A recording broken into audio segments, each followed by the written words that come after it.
Bapak dan Ibu serta saudara-saudariku yang terkasih dalam Tuhan kita Yesus Kristus.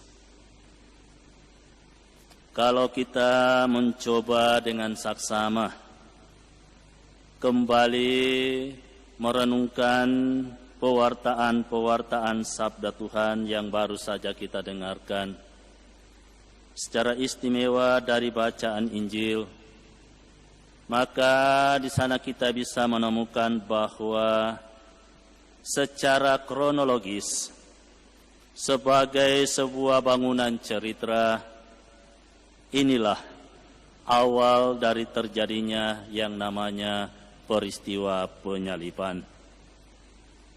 Mengapa dikatakan demikian, Bapak Ibu saudara-saudariku yang terkasih?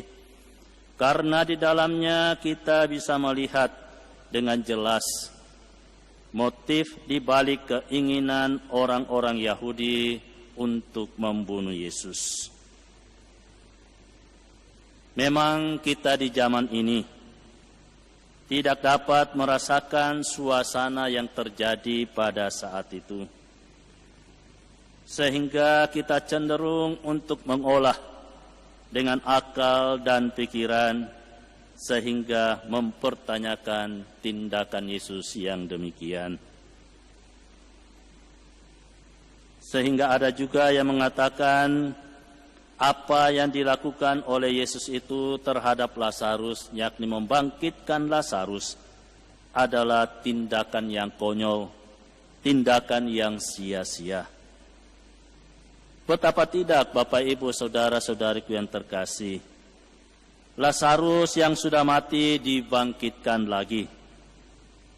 Bukankah akhirnya dia juga akan mati lagi?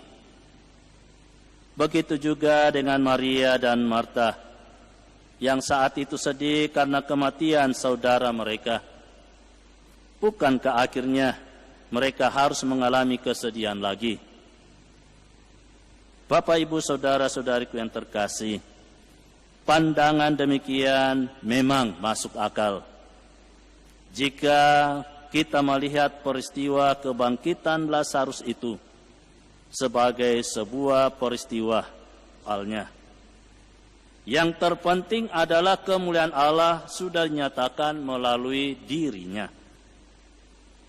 Justru yang menjadi penting bagi kita, Bapak, Ibu, saudara-saudariku yang terkasih, adakah di dalam peristiwa kehidupan kita yang kita alami, sebagaimana yang terjadi pada Lazarus, juga terjadi pada diri kita masing-masing, dalam keluarga kita, dan juga di dalam gereja kita.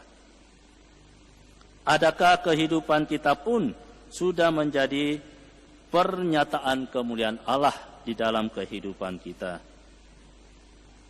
Bapak, Ibu, saudara-saudariku yang terkasih, untuk menjawab pertanyaan-pertanyaan seperti itu, mungkin pikiran kita segera melayang pada hal-hal yang besar yang pernah terjadi dalam kehidupan kita masing-masing.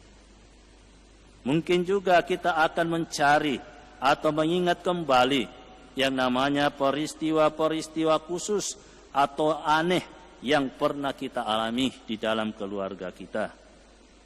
Mungkin kita juga akan tetap mencari peristiwa-peristiwa yang kita alami yang tidak masuk akal, bahkan peristiwa yang mistis di dalam kehidupan kita.